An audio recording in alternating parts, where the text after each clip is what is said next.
What's going on, people? We are Tottenham TV here, back here for another predicted lineup. If you've been living under a rock and hasn't heard the news, Gareth Bale is joining Tottenham. And he goes straight into the lineup. No, he doesn't, unfortunately. I mean, he's going in goal, he's going left back, he's going right back, centre back, midfield, whatever you want.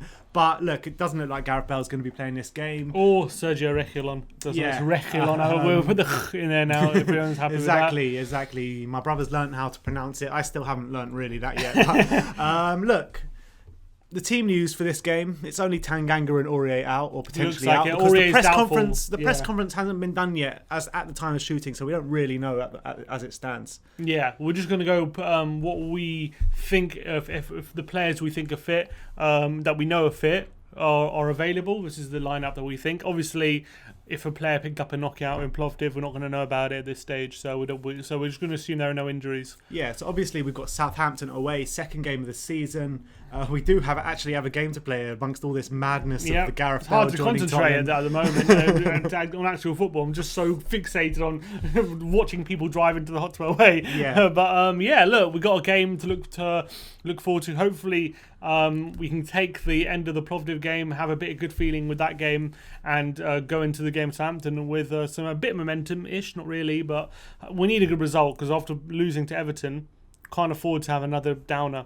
Do you think that even if Bale and Reguilon is not playing, that it gives a lift to the whole place and like we're gonna instantly perform better? I hope so. I really do hope so. I think having someone of Bale's stature should really lift the mood, and it should also keep the attackers on their toes, knowing that Bale's not coming to sit on the bench, is he? He's coming for a starting spot, and with one of the best players potentially in Europe on his day. Lucas and Bergwijn can't afford to have too many off days now, as opposed to last season. So it should make everyone raise their game a bit. And people always say new signings when they come into the dressing room, it just freshens things up in training. Danny Rose said that quite a few times. Yeah, he did, exactly.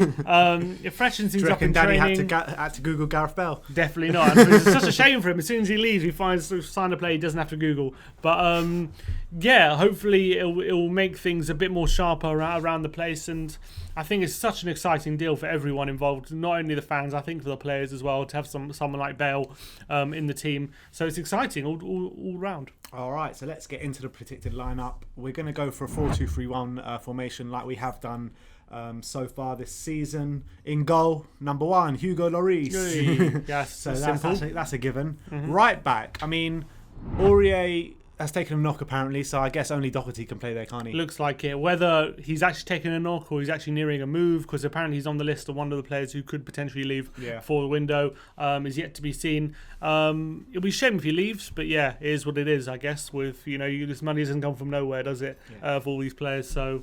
It'll be a shame if he leaves and we don't sign up a replacement for him, but it looks like he is going to be on his way out. But Doherty, I guess, he played twice, but he's going to have to play again. How do you assess his performances so far? Do you think he's just bedding into the team? I think so. I think the first half against Everton was pretty good, and then he tired a lot. It was interesting speaking to David Harris in the fan cam, saying he's playing too far up high on the pitch, and I think he might be right. I think he might be right, because Doherty is literally playing not even like a right winger. He's playing like an advanced forward sometimes even. But the thing is, that's what worked so well for him at Wolves. But the difference is, at Wolves, he was a wing-back, not a full-back. There's a difference between a wing-back and a full-back. Because he doesn't have that third centre-back covering for him. So it's I think he's still adjusting. Maybe he's going to have to adjust his game a bit. But I've seen some good things. All right, let's move over to the left back. Ben Davies has been ever present so far this season. Ryan Sessegnon, does he come in, or we're just sticking with Ben Davies again? I think Sessegnon apparently could be set for a loan, so I can't see him coming in. I think Sirkin's playing for the under-23s, isn't he? Yeah, he's playing. He played on Friday for the under-23s, so I can't see. I think Davies comes in again, third game in a week. I know it is, but I think he can handle it.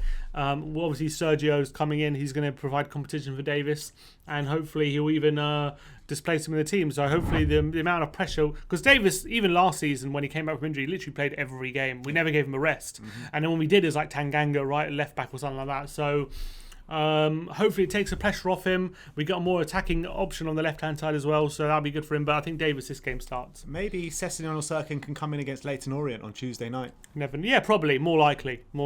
Yeah, so anyway, Doherty right back, Davies left back, centre back.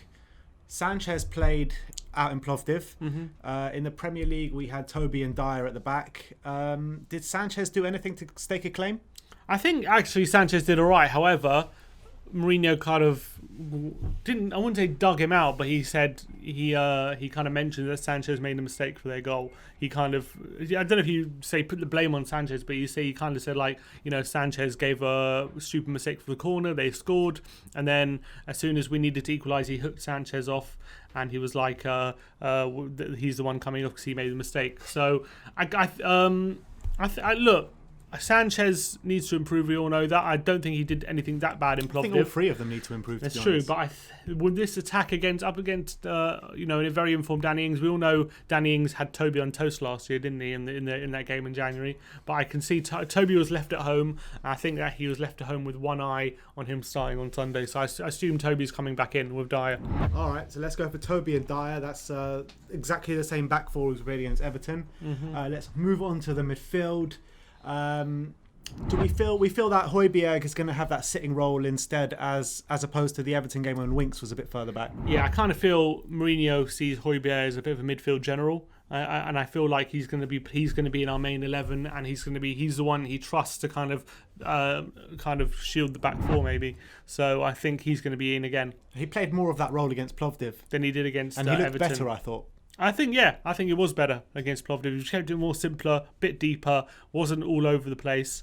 Obviously it's Plovdiv, but yeah. So I think it was a step in the right direction there. And obviously against his old club as well. Yeah, true, captain. So he'll know the opposition well, better than anyone. So he'll know how to get at them. And then next to him, we're hopefully going to see the return of Giovanni Lo Celso to the Premier League.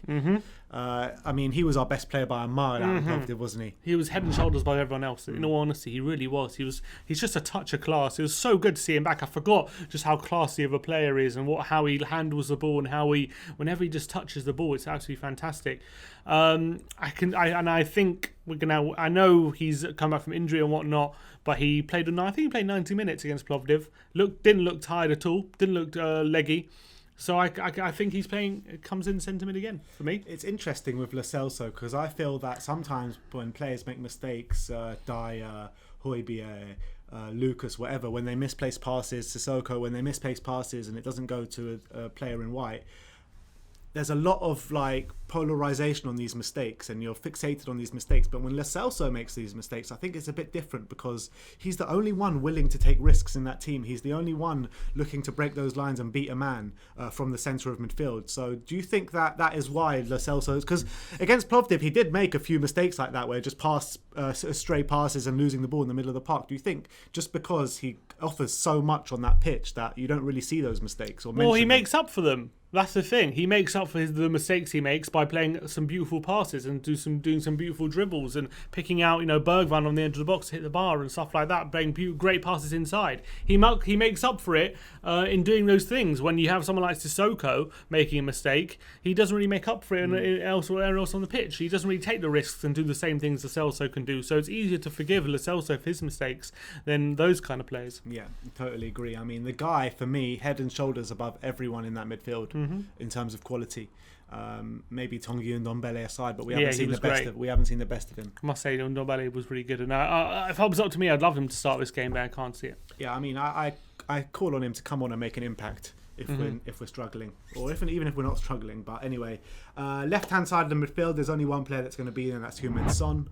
Right hand side, Lucas, Bergwijn. I mean, Bergwijn played out of Plovdiv, so so I just assume Lucas comes back in. Lucas came on, got an assist. I know it was against 9 men, but Mourinho will probably see that as enough. Was put in front of you. It's true, and I think Mourinho will probably see that as enough justification to put him back in the team. And we all know how much he loves Lucas, so I think Lucas comes back in.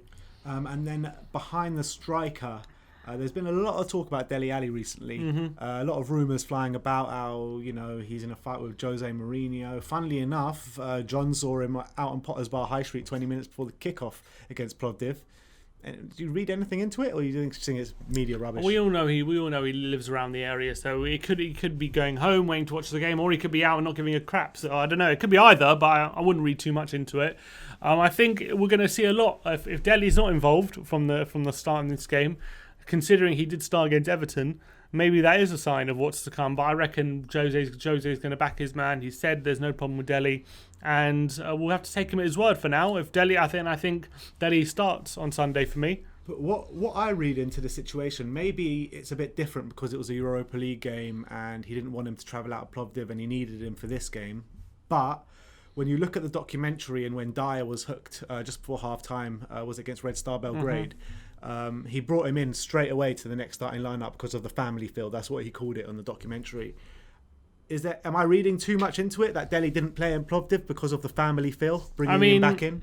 I think it is a bit odd that he wasn't there, to be honest. But, Toby wasn't there either. So yeah, but Toby wasn't hooked. Is what I'm trying to say is that I see it a bit similar to the Dyer situation as he was hooked because we needed something else on that no, pitch. I don't think that's because Dyer was literally hooked after 20 minutes. That's a bit different than being changed. Changes at half time happen all the time. True. It's not the same as being hooked after 20 minutes in a football game. So I think that's a bit different. But I guess we'll have to see. I think it'll tell us a lot if we see Dele and if he's fit and firing and willing to play for the cause, or if he's looking for a move. I think we'll find out a bit more on Sunday what this current situation is, because there's a bit of rumours. Could he be leaving? Could he not? If we get a big money move for him, I kind of feel like he's most of our attackers, he could be the most dispensable.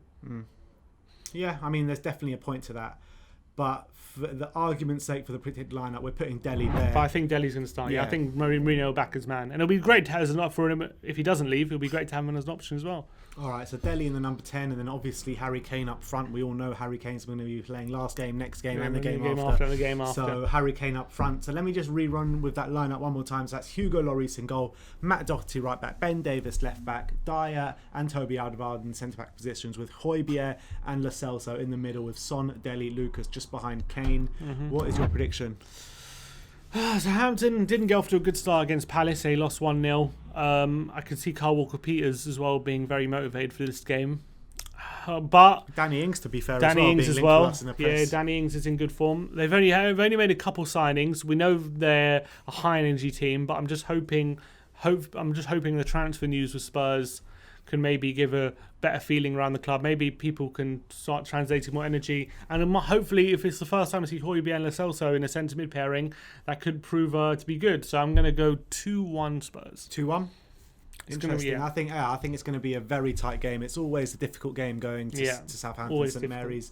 I think Hasenhüttl's got them really set up well and playing well. I think he had a good season for them, Southampton. I was impressed with him as a manager. I think he's a very good manager. After losing 9-0 and they've come back from that. Exactly. I mean, straight after that 9-0, they went on a mad run. They went on a mad run. So look, I think he's a good manager. He gets them playing well. They had a bad result first game of the season, so I expect them to bounce back and really put a shift in this game. Having said, I can see it being a draw, to be honest. I really can. I can see it being a 1-0. I'm going to go for 1-0. 1-0. Yeah. All right. So there you have it. That is our predicted lineup. Let me know in the comment section below who you would put in your lineup and also what your predicted score will be. And as always, come on you Spurs.